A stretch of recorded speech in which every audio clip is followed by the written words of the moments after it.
Wah, dengan yang sudah baik benefit misalkan punya saat istri bersama di masjid. Maka ajar menyuguh anak dan pertanyaannya juga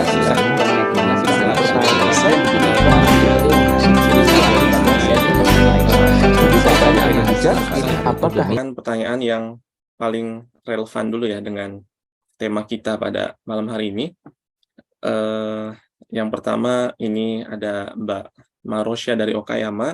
Ada 3 pertanyaan, tapi saya ambil yang paling ini dulu ya, yang paling sesuai dengan tema hari ini, yaitu tentang bagaimana atau dalam Islam adakah amalan-amalan atau cara-cara gitu ya agar kita bisa mendapatkan keturunan yang qurrata a'yun seperti itu.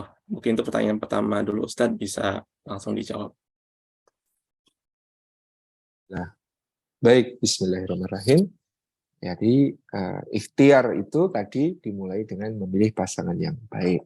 Tentu yang paling penting, paling mendasar, tidak boleh kita lupakan adalah kita harus memperbanyak doa. Salah satu doa yang diajarkan Al-Quran adalah Rabbana hablana min azwajina wa dzurriyyatina qurrata a'yun waj'alna lil muttaqina imama. Sampai-sampai dulu guru saya Kiai Muhammad Zar'an, kalau ada muridnya yang nakal itu mengatakan sing salah duduk kowe le, sing salah duduk kowe, sing salah bapak ibumu kurang lindungo gitu ya. Yang salah kok kamu nakal sekarang itu, yang salah bukan kamu nak, mungkin yang salah bapak ibumu doanya kurang gitu ya. Jadi doanya Rabbana hablana min azwajina wa dzurriyyatina qurrata a'yun waj'alna lil muttaqina imama. Wahai Rabb kami, ya Tuhan kami, anugerahkanlah untuk kami ya pasangan kami dan anak keturunan kami sebagai qurratu a'yun atau penyejuk mata. Nah, kata para ulama, kalimat ini menunjukkan semua kebaikan yang terhimpun. Jadi seperti kalimat sholat khusyuk. Kalau kita mengatakan sholat khusyuk, itu artinya berarti wudhunya oke, beres dari semua syarat dan rukunnya sudah dipenuhi, gitu ya. Ada berdoa sudah wudhunya, lalu dia sholatnya juga semua syaratnya dipenuhi, suci badan, pakaian dan tempat, suci dari hadas, suci dari najis, kemudian ya seluruh kelengkapan-kelengkapannya dia penuhi, ya, menutup aurat, kemudian dia menghadap kiblat, kemudian dia takbiratul ihram dengan tawajuh kepada Allah, meluruskan niat, dan kemudian membaca apa yang harus dibaca di bacaan sholat, terutama surat Al-Fatihah dibaca dengan sepenuh hati, ya semua gerakannya tumakninah, ya semua rukun dan sunnahnya sholat dia penuhi sampai kemudian dia mengucap salam selesai semuanya, dan sepanjang sholat dia tidak memasukkan ke dalam hatinya ucapan-ucapan ataupun bayangan-bayangan yang tidak perlu, maka sholatnya disebut sebagai sholat khusyuk. Itu sholat khusyuk. Kita sekedar menyebut sholat khusyuk, maka semua hal tadi adalah dipenuhi. Sama dengan mengatakan anak dan istri yang, atau anak dan pasangan yang qurratu a'yun. Wah, itu berarti memenuhi semua hal. Hatinya takwa kepada Allah, ya, hatinya selalu zikir kepada Allah, ya, anggota badannya selalu taat kepada Allah, lisannya pandai bersyukur, mengucapkan kalimat yang baik, akhlaknya mulia, ya, budi pekertinya terpuji, tindak tanduknya sesuai dengan adab-adab. Ini namanya qurratu a'yun. Semua bagian dari dirinya itu baik. Itu yang kita mohon kepada Allah dengan doa ini. Kemudian doa ini juga mengajar kita waja'alna lil muttaqina imama, dan jadikanlah kami sebagai imamnya, pemimpin orang-orang bertakwa. Artinya kita bukan hanya minta untuk menjadi termasuk di antara orang bertakwa, bukan waja'alna minal muttaqin, waja'alna min ibadika sholihin dan lain sebagainya. Itu tidak, tapi ya dengan kalimat waja'alna lil muttaqina imama, menjadi imamnya orang bertakwa. Ini kita berdoa. Bisa juga dengan doa yang lain, Rabbi habli minas sholihin. Bisa juga dengan doa yang lain, Rabbi habli miladunka dzurriyyatan thayyibah, dan lain sebagainya. Ini yang penting, pokoknya diperbanyak doa supaya Allah anugerahkan pasangan dan anak-anak kita menjadi orang-orang yang soleh. Kemudian juga harus membekali diri dengan ilmu bagaimana nanti mendidik anak-anak kita. Ya, ada ilmu parenting, ya, ada ilmu untuk menjadi ayah bunda yang baik, orang tua yang baik. Kita harus baca, kita harus ikut kajian, kita kalau perlu ikut seminar, kita kalau perlu membeli dan membaca buku-bukunya, ya, menyimak kajian di YouTube dan lain sebagainya yang terkait dengan apa-apa yang harus kita lakukan sebagai orang tua supaya sukses mendidik anak-anak kita. Karena itu adalah pekerjaan terpenting dan terberatnya orang tua. Allah berfirman, ku anfusakum wa ahlikum nara. Jagalah dirimu dan keluargamu dari api neraka. Itu merupakan tanggung jawab besar. Maka harus kita sambut dengan ilmu. Kita mempelajari bagaimana caranya, ya kalau anak tantrum, bagaimana caranya merespon yang baik terhadap berbagai kenakalan anak, misalnya gitu ya. Bagaimana mengajarkan kepada mereka tauhid, bagaimana mengajarkan kepada mereka muraqabatullah atau pengawasannya Allah, bagaimana mengajarkan kepada mereka akhlak dan ibadah ya terutama, dan bagaimana mengajarkan kepada mereka adab. Itu harus kita pelajari sampai tata caranya supaya sukses mengantarkan anak-anak kita menjadi anak yang soleh. Sesudah itu pasrahkan semua kepada Allah ya.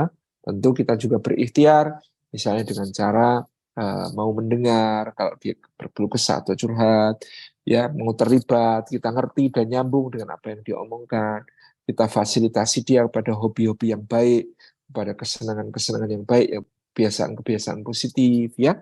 Kemudian kita arahkan dia kepada lingkungan yang baik, untuk teman-teman yang baik. Insya Allah dengan demikian kita akan memiliki anak yang soleh. Allah.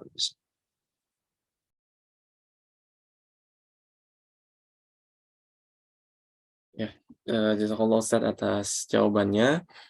Lalu selanjutnya di pertanyaan yang kedua, ini cukup menarik ya, berkaitan dengan tadi apa yang dicontohkan, Ibrahim menyuruh Ismail untuk menceraikan istrinya gitu ya.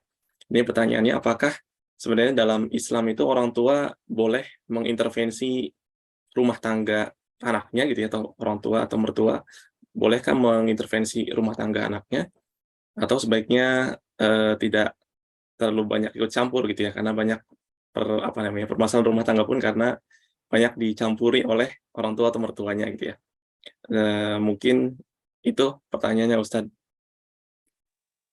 Baik, barakallahu fikum. Tentu ada konteksnya sehingga Nabi Ibrahim melakukan hal tersebut. Dalam arti, tentu rumah tangga anak kita, itu nanti kalau kita sudah jadi orang tua atau mertua, tentu juga menjadi perhatian kita. Kita menginginkan yang terbaik untuk anak-anak kita. Nah, ketika Ismail memilih istrinya ini kan Nabi Ibrahim tidak ikut terlibat gitu ya, karena Nabi Ibrahim tinggal jauh, sehingga dia tidak tahu seperti apa istri yang dipilih oleh Ismail. Nah, kalau ketika memilih istri, memilih pasangan, orang tua terlibat, tentu akan beda konteks gitu ya. Ya, karena sudah menjadi pertimbangan-pertimbangan orang tua untuk memilih berdasarkan berbagai pertimbangan. Ini Nabi Ibrahim tidak ikut ya mempertimbangkan pilihan anaknya ketika anaknya memilih istrinya. Sehingga Nabi Ibrahim hanya sebatas memberikan satu penilaian. Wah, ini kok anak saya milih seorang istri yang seperti ini, seorang istri yang tidak qanaah, seorang istri yang sering mengeluh, seorang istri yang kurang bersyukur, seorang istri yang kemudian seperti ini, menurut Nabi Ibrahim tidak cocok untuk anaknya. Sehingga Nabi Ibrahim kemudian memberikan saran, dan itu pun dengan satu isyarat ya, tidak kemudian dengan saran terbuka yang bisa menjadikan masalah makin rumit, tetapi dengan satu isyarat untuk Ismail supaya mengganti palang pintu rumahnya. Nah, dalam konteks zaman sekarang di mana orang tua terlibat sejak awal misalnya tentang bagaimana anaknya memilih calon pasangan, tentu tidak bisa serta-merta melakukan seperti apa yang dilakukan oleh Nabi Ibrahim. Segala upaya, ikhtiar itu harus ditempuh untuk kemudian menjaga ikatan rumah tangga. Karena cerai itu perkara yang berat, karena cerai itu sesuatu yang besar, tidak boleh mudah untuk kemudian diucapkan apalagi dilakukan. Jadi konteksnya berbeda dengan kondisi di zaman sekarang yang tentu lebih utama menjaga, membela.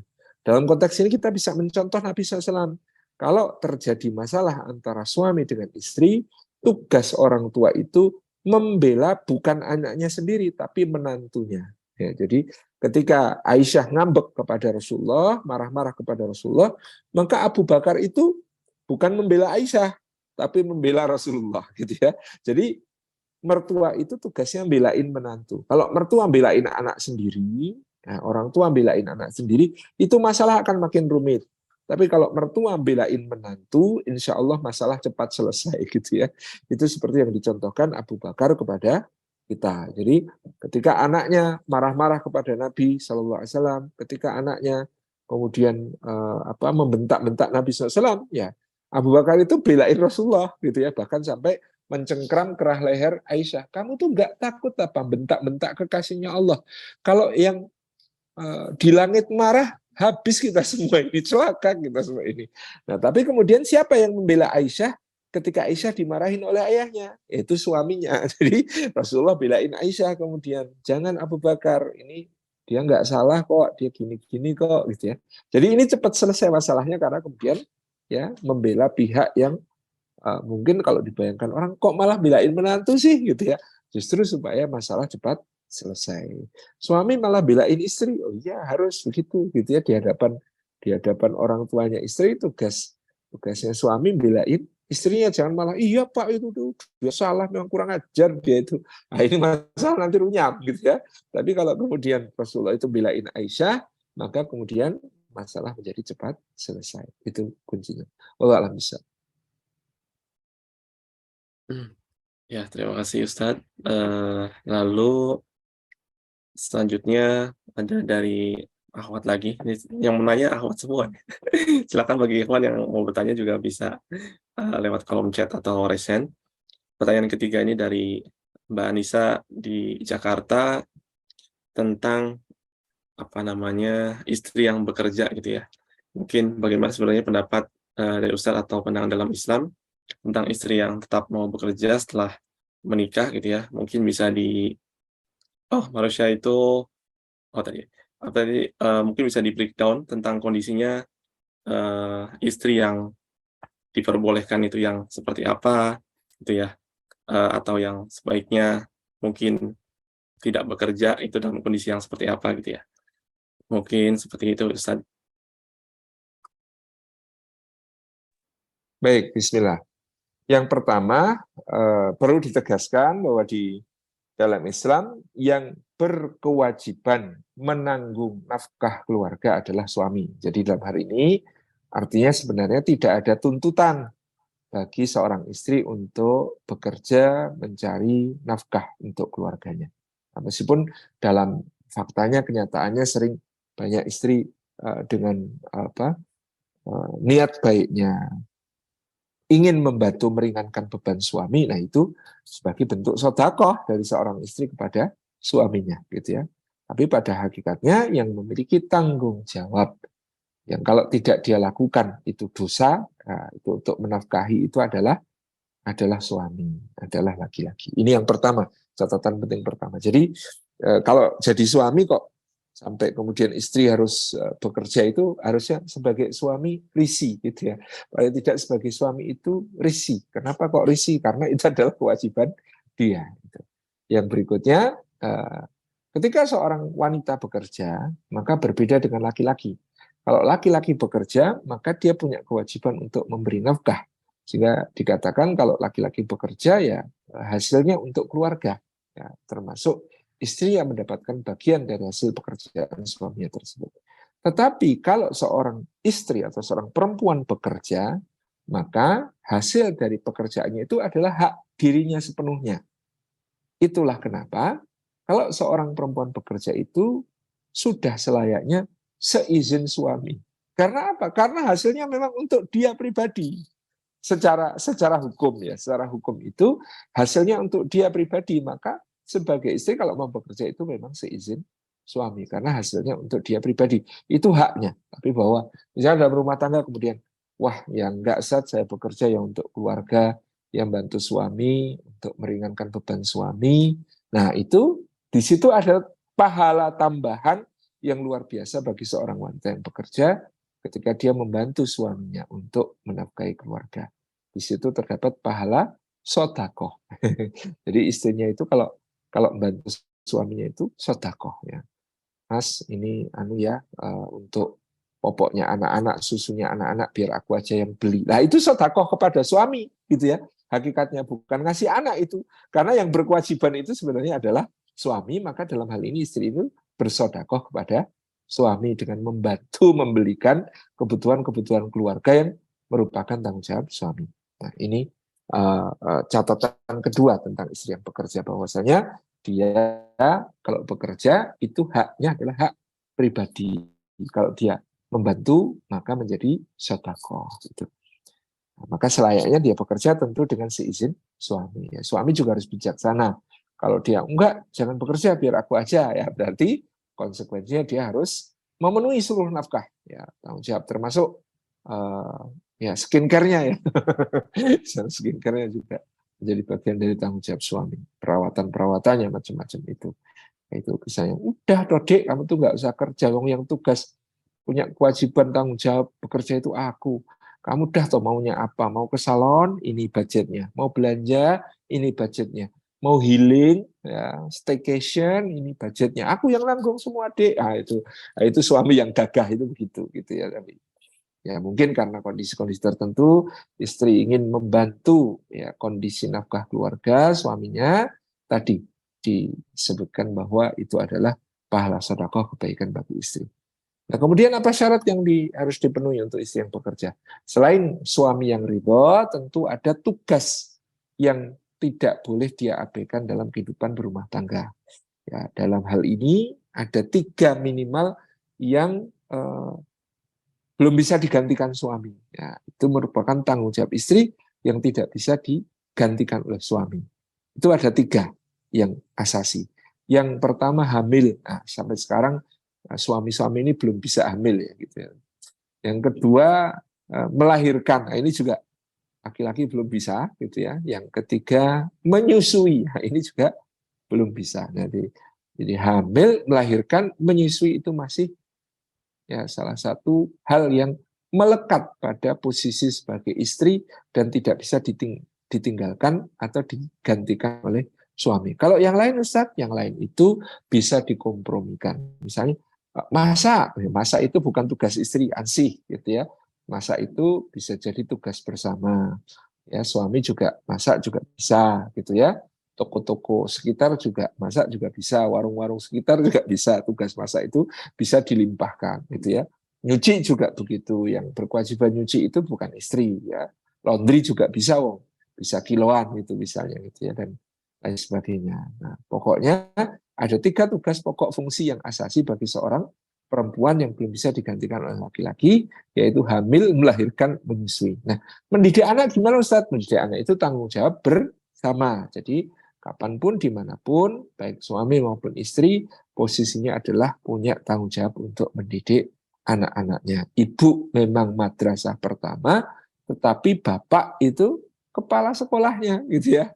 Jadi ibu itu memang wahana pendidikan yang utama bagi anak, tapi bapak harus menentukan arah, ya, menentukan kebijakan ke arah mana anak-anak ini akan dididik dan dibesarkan, begitu. Walau bisa demikian yang dapat kami sampaikan. Ya, terima kasih atas jawabannya. Lalu selanjutnya Mungkin ini, terakhir ya Pak Satrio. terakhir ya, udah Barakallahu mau, fiik. ya Ustaz, udah malam ya. Oke. Mohon maaf bagi Betul. teman-teman yang lain mungkin tidak kebagian. Ini pertanyaan terakhir ya dari hamba Allah. Ini rahasia yang bertanya. Dari hamba Allah katanya, eh, mungkin ini case-nya banyak ditemui juga ya Ustaz ya, bagi pasangan yang mixed marriage yang di Jepang ini, yang istrinya atau suaminya orang Jepang. Itu beberapa mereka karena menikah dalam keadaan masuk Islam dalam keadaan karena menikah, jadi keislamannya pun masih naik turun, masih belum sholat dan seterusnya gitu ya. Dan mungkin ini ada pertanyaannya, bagaimana cara mengingatkan atau menyuruh yang baik gitu ya, istri yang mungkin masih sholat atau pasangan yang dia masih sulit dalam melaksanakan sholat, seperti itu Ustaz. Baik, barakallahu fikum. Alhamdulillah, ini tentu satu peluang ya untuk mendapatkan pahala yang besar dari Allah Subhanahu wa taala. Yang pertama, tentu dengan memperbanyak doa untuk mereka. Pasangan kita ini perlu didoakan, perlu banyak-banyak dimintakan agar Allah membukakan hatinya, agar Allah Subhanahu wa taala memperbaikinya, agar Allah menguatkan komitmennya di dalam berislam. Nah, ini tentu menjadi satu hal yang harus kita selalu lakukan, itu mendoakan. Yang kedua ya cari suasana yang nyaman, cari suasana yang bisa rileks untuk kemudian pelan-pelan menyampaikan berbagai hal yang perlu untuk mengajaknya kepada komitmen keislamannya. Tentu memotivasi, memberi contoh, mendukung juga menjadi bagian yang penting. Ya. Belikan sebagai hadiah misalnya mukena baru atau belikan baju koko dan baju yang baru, yang istimewa, yang spesial. Ya, siapkan dengan keadaan bersih di setiap waktu sholat, gitu ya. Kan ya itu cara untuk membiasakan dia bahwa kita mengharapkan dia itu untuk sholat, gitu ya. Di setiap waktu sholat itu kita tunjukkan bahwa kita mempersiapkan itu. Tentu sambil kita terus berkhidmat, memberikan yang terbaik, menunjukkan bahwa kita sebagai muslim maka kita menjadi orang yang akhlaknya sangat baik kepada dia. Nah, ini akan menyadarkan dia bahwa ya, ternyata beragama dengan baik, sholat dengan baik, memiliki dampak positif bagi pribadi kita yang dia rasakan. Yang dengan itu membuat dia tentu lebih memahami kenapa menjaga komitmen kepada iman, komitmen kepada agama itu adalah persoalan yang penting. Yang selanjutnya, ya kita hubungkan dia dengan orang-orang yang juga mungkin sesama Muslim Jepang, tapi memiliki komitmen kuat terhadap keislaman. Mungkin ada teman-teman yang lain, atau suaminya teman, atau istrinya teman, atau bahkan mungkin juga ya mu'alaf Jepang yang punya komitmen bagus, ya kenalkan dengan mereka supaya bisa menjadi tempat berdiskusi yang lebih nyambung. Mungkin kita dianggap masih bukan orang Jepang, tidak bisa memahami cara berpikir mereka dan adat istiadat mereka, misalnya gitu. Nah, kita mungkin bisa minta tolong kepada yang sesama orang Jepang tetapi memiliki komitmen keislaman yang kuat untuk bertukar pikiran supaya bisa nyambung ya. Saya punya teman di Kumamoto itu cerita ya, gimana saat istri saya orang sini, saya nikah, anak saya sudah saya coba besarkan sebaik-baiknya, tapi tiap main ke tempat mbahnya, ini enak loh, babi loh, enak loh, gitu ya. Wah nanti dimarahin ayah, wah ayahmu nggak tahu, nggak usah bilang, ini pokoknya nenek yang kasih, ayo makan babi bareng, dan lain sebagainya. Jadi ya itu ya tantangan tersendiri di dalam dakwah gitu ya Allah.